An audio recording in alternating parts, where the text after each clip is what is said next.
Hey there, it's Mike Langford. Welcome to another episode of the Modern Financial Advisor podcast. In this week's episode of the show, we're going to be exploring one of the biggest challenges financial advisors face. And maybe it's one you're facing right now: business development. Now, when you hear the phrase business development, you're likely thinking sales, as in, I need to develop some more business. I need more business, more clients, more assets under management.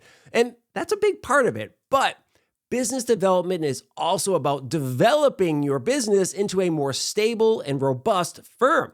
And as this week's guest, Dr. Jean, the Results Queen, Alsler explains, it's our crazy caveman brains that often get in the way of developing our businesses to the fullest.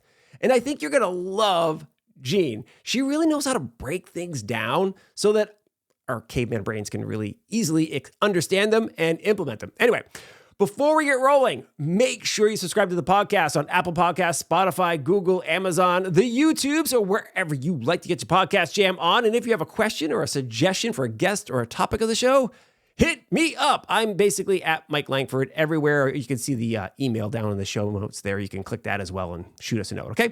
All right, let's get to our conversation with Dr. Jean, the Results Queen, Alsler. Here we go. Well, Dr. Jean, the Results Queen, Alsler, so wonderful to see you. Welcome to the Modern Financial Advisor podcast. I am so excited to be here today. Thank you so much for having me. My pleasure. I'm thrilled that you're here. I'm thrilled that you were patient with me with my technical difficulties, with my restart type of stuff. I tripped over my own words. So I promise from here out, we're just going to crush it. It's going to be amazing. I'm in. All right. Let's do it. Let's do it. Well, let's start with a bang today. One of the things you said to me on our prep call for this episode, when I asked you, like, is this the right audience for you? Because I wasn't 100% sure. Like, our audience is primarily financial advisors and wealth management executives. And you said, I love financial advisors, with like a lot of enthusiasm, which was awesome. It was great, right? So, and then you said, one of the core reasons why you love them is they need to be way better business developers. And I think I'm paraphrasing there, but I'm like, well, that's kind of funny. That cracks me up, because that's kind of like a personal trainer saying, I love people who work a desk job. They need to be way better at exercising, right? So, anyways, I think it's a funny way of saying, probably saying, and you can correct me if I'm wrong, there's a ton of room for growth, right? For financial advisors. It's a great opportunity. So let's get into it. What do you see when you look at the average advisor's business development process that gets you so excited? Oh, there's so much that gets me super excited about financial advisor. And I actually literally did the happy dance during our prep call. I was like, yes, Can we love see the happy financial dance? I wanna advisors. see that. Yeah. And it's so fascinating because most people are like, financial advisors. I think they're so awesome. I think they're super smart. And the big challenge I have for financial advisors is that there's a lot of them. And a lot of people think they're like cockroaches. They're just everywhere, and they're only just like, here's my business card. Can I take your money? And for the business development process, they need to be able to bring in more business. A lot of them inherit some business, or they've gone to their friends and family, and then they have to grow more, and they just don't know how to do that. They don't necessarily get a lot of support from their manager, complex director, right? And they're on their own. And most financial advisors, their biggest fear is to come across as pushy, salesy, or aggressive. So they hope, no offense and said with love, that the person across the table will say yes to them. And what we've developed is a way for them a whole system that's easy to do, that doesn't make you pushy, salesy, aggressive, because it's all about what we call caveman brain. And once we developed caveman brain and teach caveman brain, financial advisors, it goes up throughout the roof, and they start to love business development. I mean, like, superly love it. And I can think to myself how many financial advisors hate business development. Like, they have to do it, but they hate it. So that's what's super exciting, is to change people from the to the Yeah.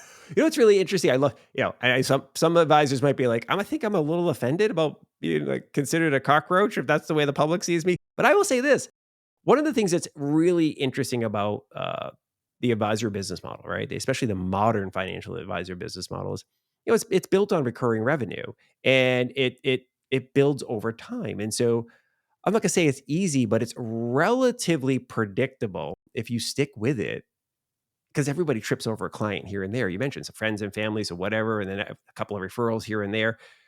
Over time, you're bound to build a business that is pretty good, right? That's going to bring in a pretty decent revenue. The challenge, you're alluding to, is most of that is, for a lot of advisors, is somewhat luck, and just kind of happened over time. Some of them get their start and they're like crush it as sales guys or sales ladies, right? But the average advisor doesn't, as you mentioned. So let's dive into something you mentioned. You talked about the caveman brain, right? So like most coaches and consultants, you have a system or a lens for evaluating and solving the challenges your clients face. Your lens, the caveman brain. Now, one of the things I like to do for our audience here is break things down Barney style. It's a saying from the military, as many of people who listen to the show or watch the show have heard.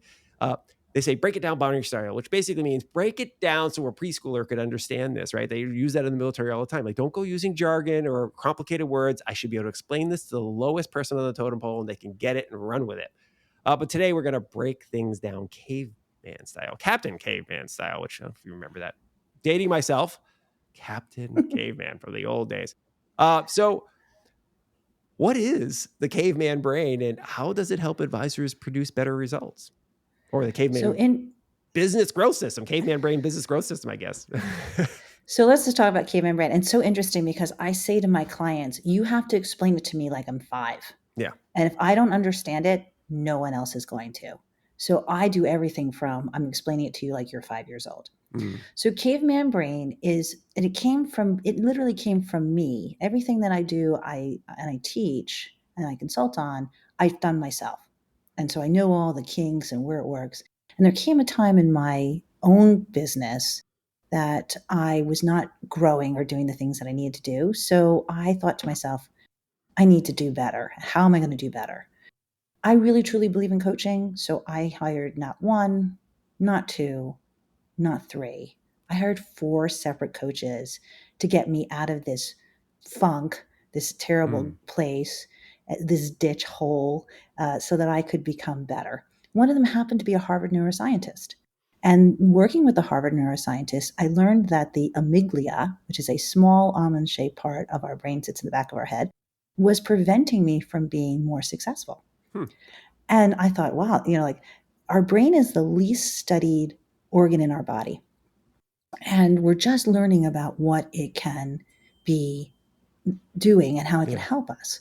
So once I learned that my amygdala was preventing me from being more successful, I just couldn't say that word over and over again. It was a little hard for me. And then people correct me if I say it wrong. So I just called it my caveman brain. It was just easier. And I found from caveman brain that once I learned how to harness it, I was able to be super successful in new business development and in leadership and a lot of other places. And what I did was I launched that into the marketplace and found out that specifically financial advisors were the ones who were really the most into caveman brain because they had the most challenges from a psychological point of view of moving forward because they don't want to be pushy, salesy, or aggressive because there's a lot of them. And what's interesting about caveman brain is in the sales process, and we don't even call it sales, we call it new business development because sales is a 4-letter word, especially for financial advisors. And the idea is that, look, you can do wallet share all day long, but new is what is going to make a difference. Right. So for us, wallet share is like gravy. If you can learn how to bring in new, you will be so much more successful for yourself, for your company, your family. So that's how we developed Caveman Brain Business Growth System. Now you said to me, well, talk to me about Caveman Brain and explain it to me like I'm a 5-year-old. Well, I just did that part. But let me tell you where it comes from. So it comes from 4 places. It comes from your childhood. It comes from your parents. It comes from your culture, and it comes from your life experience. So many of our financial advisors gives me this story. I brought my chemistry test home and I got a 97 and my parents said, where are the other 3 points? Yeah. That's funny. And what we find in that so many advisors are focusing on the other 3 points that they don't realize that 97% is pretty good. So the fact is that when you're going through the sales process, the new business development process, always looking for the other 3 points, it really impacts you in a negative way as opposed to leaning on your strengths and attracting the people that you want. Which brings me to the second thing.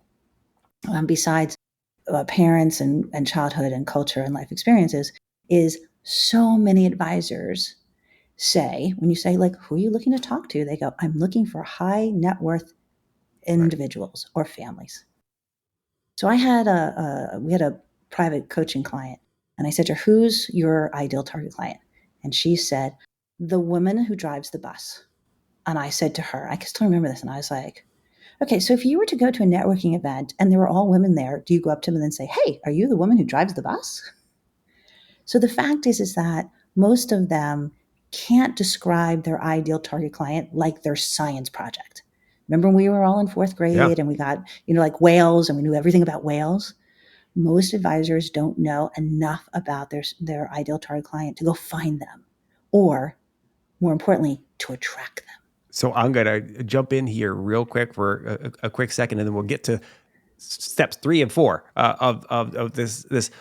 I just want to lend some credence and like back it up. I love what you were talking about, where advisors are a little afraid to lean into their strengths. They focus on their weaknesses. And it's funny, we were talking about our kids before we click record, and both of us have a son named Jackson. Boop, boop, Jackson rules.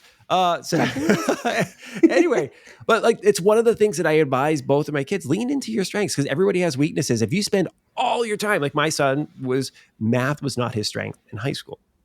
And it's just, it frustrated him a lot. I'm like, dude, it's okay. You're not going to be a mathematician. You're not going to be a scientist. You need to know functional math. Beyond that, you're great. Just focus on the things you're good at and lean into it. Like, now, don't have a weakness that's crippling, right? Like, if you can't talk to people as a financial advisor, you're not going to, if that's a weakness of yours, right? You're going to develop that type of thing, but don't let your weaknesses hold you back. Lean into your strengths. I love that. And then the second one, and I've told this story before, but not recently, when you talk about the failure to be able to articulate who your target client is. And I always say, like, how much money somebody has does not make them part of the target market, because you want to know why? People don't walk around going, I have $1 million. Says so on my shirt. I have $1 million of AUM to M to manage. Is there an advisor here? Like, no one does that. So you cannot, yes, you can target by zip code and blah, blah, blah, blah. But that's not a target market. That is a constraint for who you work with. Like, okay, you're in my target market. Oh, and you have enough money to work with me. Wonderful. One of the best examples of a target market that just radically changed my viewpoint on advisor. It was one of the best things ever. I was speaking at an advisor conference, and it was like a top producer conference. Like, so you have to be doing millions of dollars of, revenue to be in this room. And I was sitting there looking out of the crowd, and like a lot of these top producer conferences, it's like a sausage fest. It's nothing but dudes looking back at you for the most part, right? And I see like this one woman, and she's a younger lady, and she's sitting kind of close to the stage. And then after, as I was coming off the stage, she comes up to ask me a question. This is awesome, because I wanted to ask her, like, you're a rare, person in this room. She's like, oh yeah, like, she asked me the question, and I said, tell me about your business. She's like, well, I did over $1 million last year. I'm like, how long have you been doing this? She's like, oh, less than 10 years. And she's like, I'm 30. Like, this is amazing. So what's your deal with your business? She's like, I like widows. Mm-hmm. Like, what? And she's like, I like widows. I built my whole business on widows. And the first one was kind of an accident. And then she's like, but what I found out was she knew other widows, because of the same general age bracket, like other people in her network, their husbands would pass, and most of the women from that generation, they didn't manage the money. The husband managed the money. And she's like, you know what, Mike? They love me. I get lots of referrals. My whole business is built on this, estate attorneys and yada, yada, funeral directors, believe it or not. Mm-hmm. She goes, what's really interesting? They've never once questioned my fee. They're always thrilled that I'm there. So anyways, I didn't even take us on that sidetrack. Well, actually, I did mean to, but I thought it lends credence to the things you're talking about, or those first 2 points. Well, if we could, I always say to people, take the client that you love the most. I Mm, actually do this for me. My favorite client at the time was a woman named Mimi. So we call the exercise the Mimi exercise. yeah. And I loved Mimi. If I could have like 25 Mimis, I would have been like, yay, my practice is fabulous. And then you describe Mimi to like the nth degree that you could literally be in the airport and go, oh, there's Mimi. She's Yeah. right there. Yeah. Right. Or he's right there. Right. And that's understanding your ideal target client, like your science project. And most financial advisors do not. Like, if you just, after this podcast, sit down and stop with the high net worth individuals or families or family offices, or I need $5 million or 250, whatever it is, describe them like you're taking them to a party. To tell them like, hey, Mike, I'm coming to the house and I'm bringing my Mimi with you. And this is what Mimi does. And this is how Mimi acts. And this is what Mimi says. And this is where she hangs out. And this is her language. And they just don't do that. Makes me crazy. I talk about that, the language part that you mentioned all the time. It's, hey, look, I call my customers clients. Most financial advisors call their customers clients. But at a restaurant, they call them diners or patrons, right?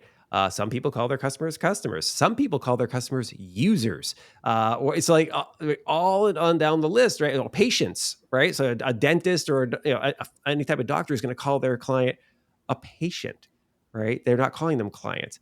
Well, why does that matter? Well, they describe a lot of other things in their lives, including the problems they have or the hopes and dreams they have with different types of language, right? And that language can also be the way they dress, right? If you're dealing with a bunch of tech bros, tech founders as your target market, walking in with a three-piece suit to talk to them, not going to be good. You should be getting good at wearing jeans and t-shirts and whatever the cool sneakers of the day are, the hoodie of the day are, whatever, when you interact with your clients, right?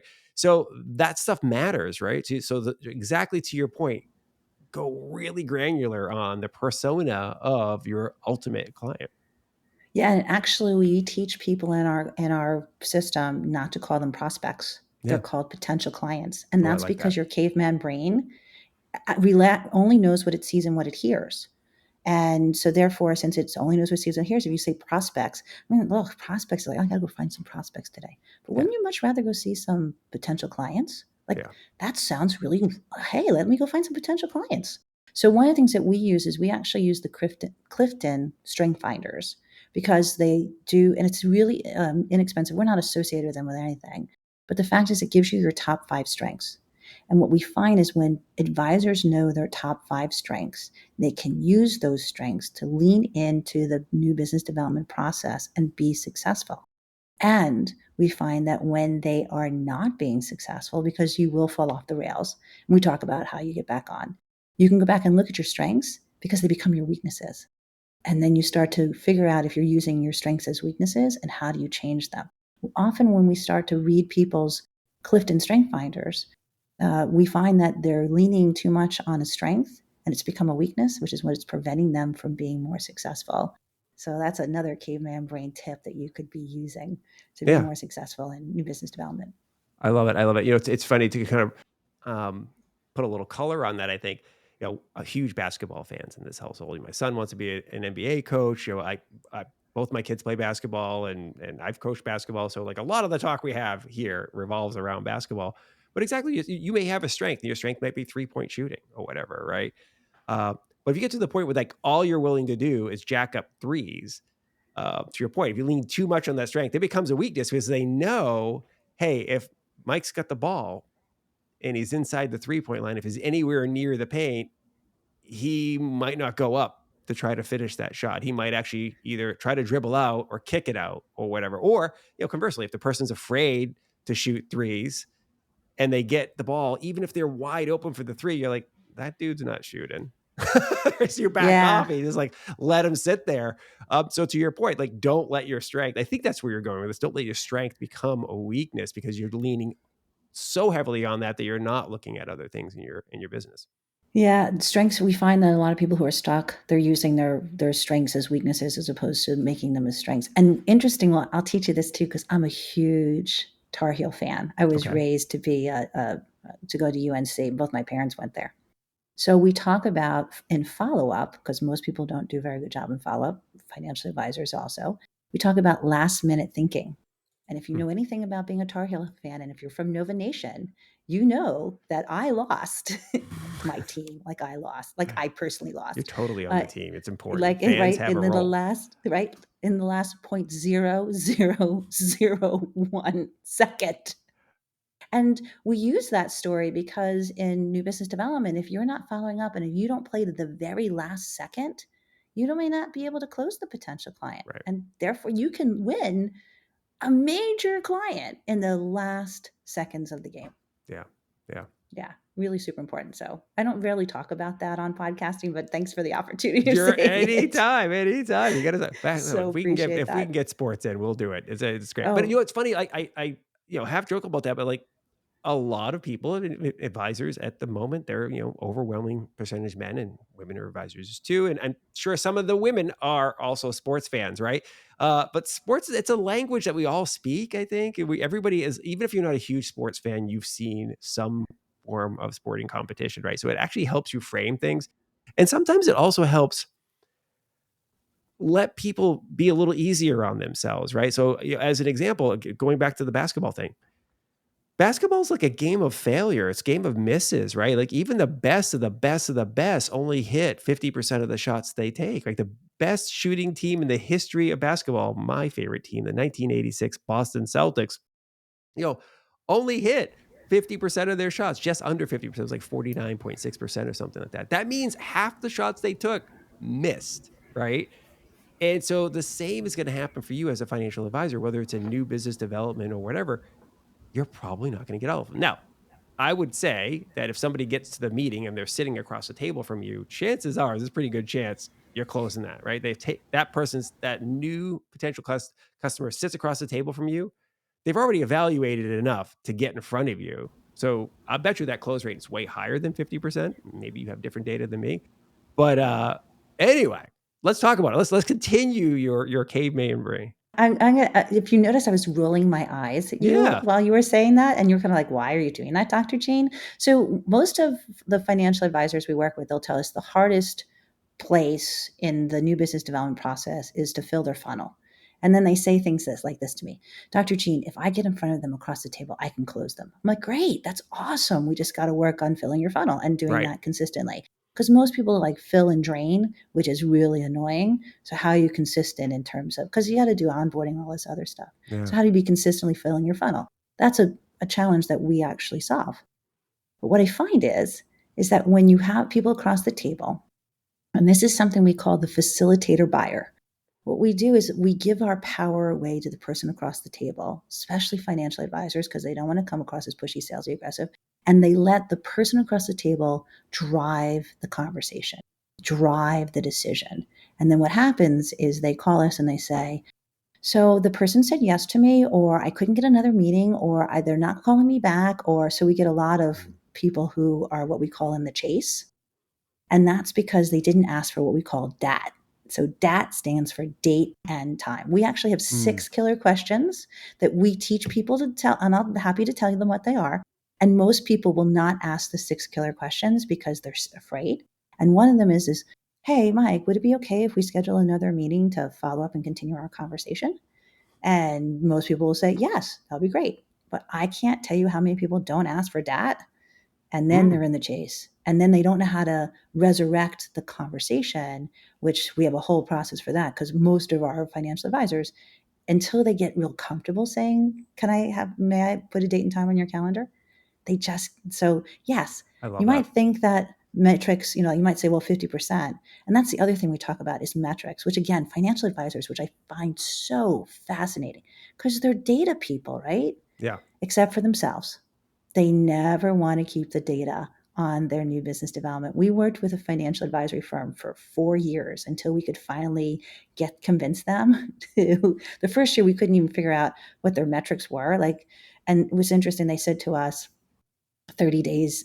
They said, "Hey, we're 30 days from our end date, like from our closing out our financial year." And I was like, and they didn't have a traditional calendar date. And we're like, "Oh, that's great." And they're like, "We're this first time that we're so close. We haven't made our target number in 3 years." And we're all like, "On 3? Really?" Now we don't even know what the target number is. We've been working with them for 11 months. So we're like, "Okay, we're really close." So we said, "Okay, how much do you need to make?" It's in November. And they said, we need to make $30 million by the end of November. This is like sometime in the end of October. I'm like, okay. So we do a hard court press to the whole organization. And on December 2nd, when we show back up, we said, so what happened? They go, we didn't make the number. And we're like, what? No. They go, yeah, we didn't make 30 million. We made 40. And we were like, yes, we made 40 million. Like, don't mess with me. Don't tell me you miss, because we don't mess. That's why I'm the results queen. It's all about making the number, right? Yeah. So this organization, and then I was like, well, do you have target numbers? Oh yeah, we just didn't want to tell you. Okay. That's funny. So 4 years later, we finally got them on a metrics dashboard. We had people who were being held accountable, and all 38 of their advisors were on, by that point they had grown so much more. We had started out with 10 and then they were up to 38 4 years later because they had grown that much. And that took it. So people hate metrics. Yeah. Anyway. What's really interesting is, I've heard this from more than one, a head of practice management at large independent broker dealers, right? So they have hundreds, if not thousands, of advisors that are working under their system. And very frankly, a lot of them will say, these heads of practice management will be like, listen, financial advisors are shitty business owners. Sorry for Chris. We'll mark this episode explicit. And what do they mean by that, right? And frankly, it goes back to one of the founding principles of this podcast series, is that we want to help financial advisors make the leap from owning a financial practice to owning a financial advisory business, a modern financial advisory business. And the key differentiation, and you just kind of hit on it in one format, is the key differentiation between a practice and a business is the practice relies on the owner/practitioner to deliver the service. And the business can operate without the owner and likely has many practitioners delivering the service, right? So and then they get serious about things like metrics. They get serious about having processes in place so that this is how we do this stuff at this business. And it makes the business more predictable. How do you go about, and I think you hit one nail on the head there, how do you go about helping clients migrate from a practice to a business? Because I'm sure you come across many advisors who are rolling solo, right? And they want to grow, but they've only ever run solo, right? Well, interesting. We work with small, medium, and large. And we find that we want our advisors to think of themselves as business owners, regardless of if they're working wherever they are.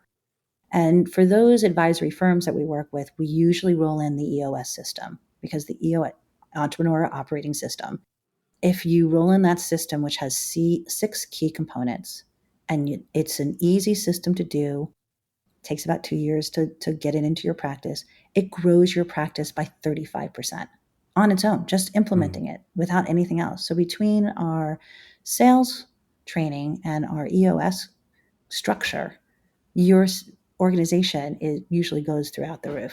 And being a business owner is much different than being an employee. And even in these large advisory firms, I remember one group we were working with, she's like, I have to come into the office. This is pre-pandemic. I have to come in the office. I'm like, why?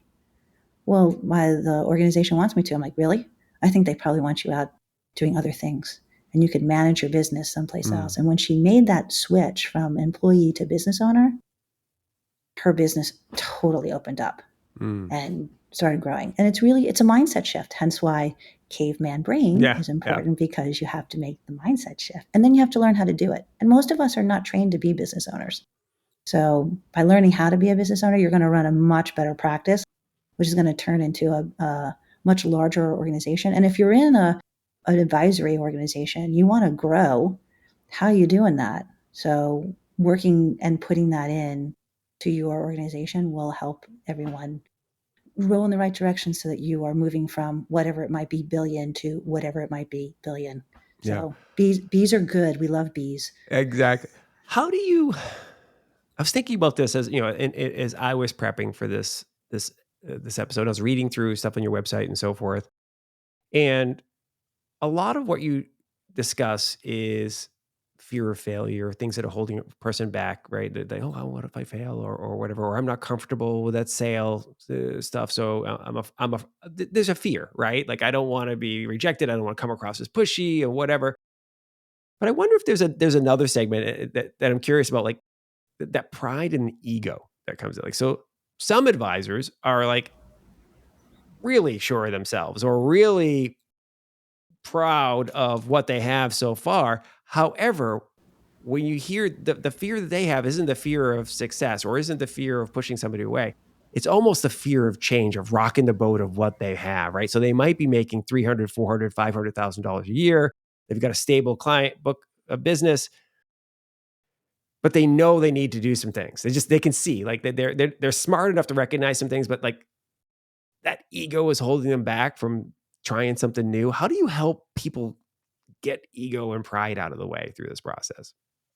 Well, so this is what we say. We say there's 10 people. If you think about 10 people, 6 people are very happy where their business is. Maybe they need to fix a few things, but they're pretty happy. And then there's 2 people that they're on the slippery slope. And if they don't do something tomorrow, they're probably out of business. And then there's 2 people who's at the top who know that they have to continue to be always on the cutting edge, always innovative, always working on something to improve, to be better. Because you don't have to be more, you can just be better. And being better actually attracts more than just wanting to be more. Those we call the elite athletes. And those are the people that, when you think about ego and getting the ego out of your system, most of those people are sitting in the 6 and they are not interested in moving into elite athletes. If you really want to be an elite athlete and you have that mentality, or you'd like to have that mentality, then you're leaving your ego at the door. You have to, because you think about Olympians. They're not, I've worked with 3 Olympians. They're the most humble people on the face of the planet. They are there to get better. And they just want to shave off 100th of a second in order to move from silver to gold. And that's really, if you start to think about that, if you have a huge ego, what is that doing to your organization? And if you were to shave off 100th of a second, could you move your organization from silver to gold? Yeah, I love it. It's funny you mentioned that, like the little microscopic changes.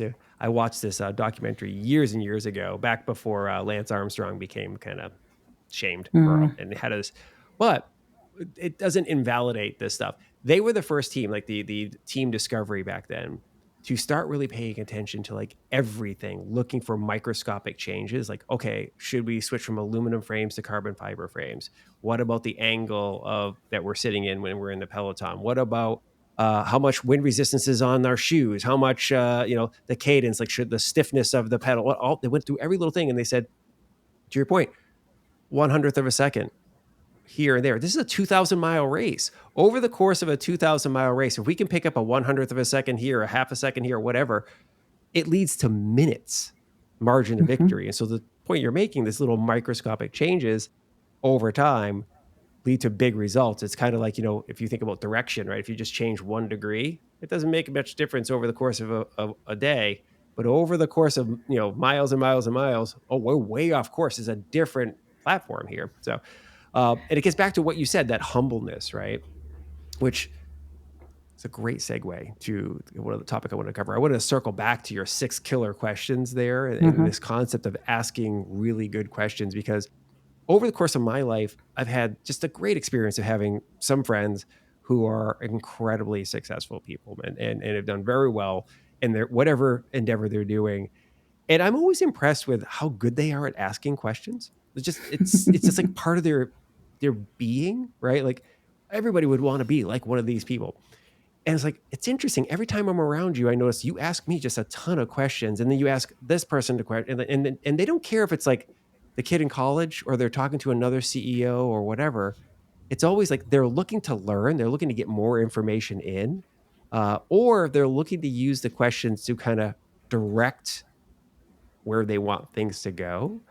So it's really an interesting thing. I love that you kind of shine a light on this. How can an advisor get better at asking the right questions to grow their business? I mean, obviously you got this list of 6 killer questions, but like, how do you suggest they get better at this process? Because it's not easy. Oh, well, you have to be curious and asking questions. So there are a couple of things you can do, and we teach this. Well, the first thing is to read a book by Mary Lee Adams called Change Your Questions, Change Your Life. It's a great book on how to ask questions. And what we say about advisors is they do ask a lot of questions because they do a lot of financial planning or conversations with. So they just have to learn how to ask the questions in new business development. That's all it is. It's a transferable skill set, is what we say. So that's the first thing. The second thing is something called, when I was a consultant, a newly minted consultant, before I became a business owner, is something called the question game. So the question game is that I ask a question and you have to answer me in a question, and we have to go back and forth until someone doesn't ask a question, and then you lose. So I will tell you that I am super. So when I learned this, I was much younger than I am now, and I was the champion. Like, first time out, I was like, oh, like, this is awesome. In all of my years of playing the question game, I have only lost once. And that was to a lawyer who happens to now be my boyfriend. Because I was like, That's I like funny. you. Yeah. And he'll tell me, so yeah, you want to play the question game? I'm like, yeah, sure. I never can beat him. It makes me crazy. That is hilarious. Yeah. But if you do the question game, and just say to someone like, hey, can we play the question game? I'm going to ask you a question. You have to answer in a question, and you can't repeat it back. And you can take as long as you want to ask the question back. So you don't have to, like, because we usually rapid fire questions back and forth, right? But if you ask me a question and I kind of think about it and then ask the question back, which is what we should be doing in the new business development process, we start to get really comfortable with silence, and it doesn't feel weird for us. And it allows us to learn how to ask the question correctly. And that's something else that we teach, which is called smart person syndrome. That's something that I coined. So if you think about from when we go to kindergarten to when you graduate school, whatever level, we are conditioned that the person who raises their hand the fastest and answers the question correctly the quickest is the smartest person in the room. And financial advisors want to be the smartest person in the room. And what we tell them is smart person syndrome is getting in their way, and they have to learn how to ask really good questions. The smartest person in the room is the person who asks the question. Because if you ask the right questions, you can lead your potential client to saying yes to you because they're buying in. You're not getting them to buy in. They're buying in themselves.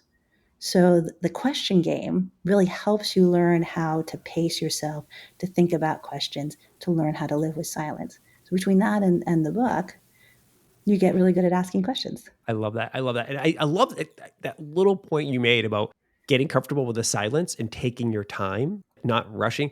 I think especially people like me who talk for a living can get much better at that. But it is a tool, actually. People hate uncomfortable silences. People feel like conversations it's just a natural human thing, at least in our society, where if you decide to stop talking or ask a question and let it hang, you'll be surprised at how quickly that future customer, potential customer starts talking, right? That prospect, if you will, starts talking to fill the void because they're just like, oh, it must be my turn to go right now. I have to, and part of your job, if you're sitting at that initial meeting, is to lead that potential customer into being an actual customer, right? To let you walk that one person or the couple or whatever down the road into becoming a customer. And well, sometimes you just might have to let them lead themselves, right? Mm-hmm. Couple of things I want to hit there real quick. I know we're running up close to the end of our time together. One, I wanted to follow back up on your DAT. What did you date? Date and time. Date and time, fairly simple to remember. I always remembered it as the book a meeting from a meeting, right? Like, so like, hey, if Isn't we're having a that so meeting, much easier? yeah, I Dad. know. Is this right? Book a meeting to make a meeting. I can't remember that, but Dad, I Yeah, get I it. know. It's Did book you a get meeting that? from the meeting, right? But anyways, no, I like that. It's great. Date and time for our next action item is wonderful. The other thing you hit on that I think is so important, especially for the modern financial advisory business, and this came up in a recent podcast, is training is becoming increasingly more important for advisors because the nature of the business has changed, right? So most advisors are not coming into the business now, new advisors, and walking into a large company the way that they did in the old days, right? The old days, you'd walk into a big company. What do big companies do? Hey, we need to have a nice repetitive process. They are a business. They are not a practice. And so what do?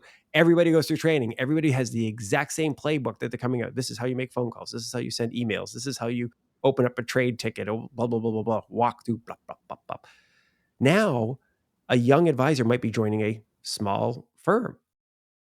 The senior advisor, who's the owner, that person might have been in business for 30 years. They had all the training in the old days, even though the business has changed since then.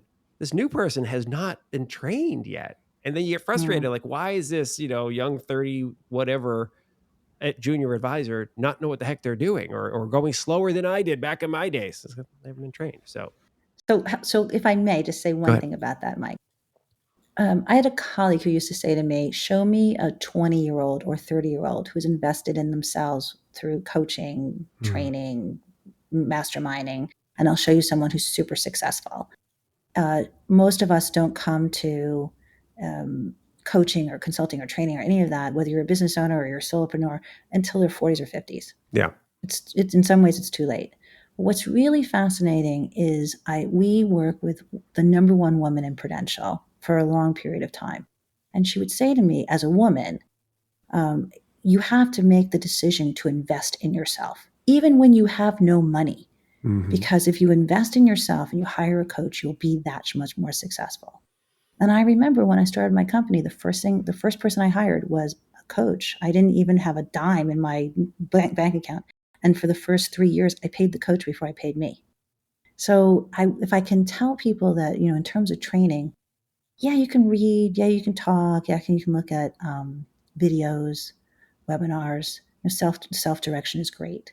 But if you can hire someone, because think about elite athletes, they all have coaches and nutritionists, and they have a team around you. You do not need to do this alone. Yeah. And that's the difference between being an employee and being a business owner. Business owners invest in themselves, in their companies, in their personal development, and they're always looking to get better. As a modern financial advisor, you should be doing the same. And my client, when she hired us, she goes, I put aside 5 figures. Now, originally, she goes, in the beginning, I put aside 4, but I have 5 figures that I set aside every year as my budget for training, for business development, for personal development that I use. How many of your people are doing that? Fantastic. And so whether they're doing it on their own dime or you're doing it for them, providing that money, it's a really good investment. I love it. This is fantastic. Well, Dr. Jean, the results queen, Alsler, I think people are going to want to follow up. This is really a great conversation. Best way to find you, cavemanbrain.com, correct? Correct. And yes. I'm assuming you're active on LinkedIn and other places. Where else can people find you? Yes, you can find me on LinkedIn, Facebook, Instagram, not TikTok. We're kind of thinking about that. Oh, just drop me an email at jean@getmoreresults.com. My mission in life is to leave you better than I found you. That's the mission of our company. So if you just want to ask me a question, I'm happy to answer. Perfect. Right? And our website at cavemanbrain.com has free stuff, webinars, courses. Like, come check it out and get what you need, because that's what we do. We're here to leave you better than we found you. Awesome. Sounds great. Thank you very much for coming on the show. Thanks so much for having me. This was awesome. I really appreciate it. I agree. Thank you very much for listening to and or watching this episode of the Modern Financial Advisor podcast. It's always fantastic to have you with us. Huge props to Dr. Jean, the results queen, Alsler, for coming on the show. Love the things that she shared. Love her approach. The caveman brain concept is really easy to grok. Oh, man, I'm just on a roll with this type of stuff. Anyway, by the way, I'm going to be appearing on Jean's new podcast soon whenever they start rolling out the episodes. I think I have the honor of being guest number 1. It's kind of cool. So keep an eye out for that. All right. As I mentioned at the top of the show, please do make sure you subscribe to the podcast on your favorite podcast platform and be nice to each other. We'll see you next time on the Modern Financial Advisor podcast. See ya. Bye.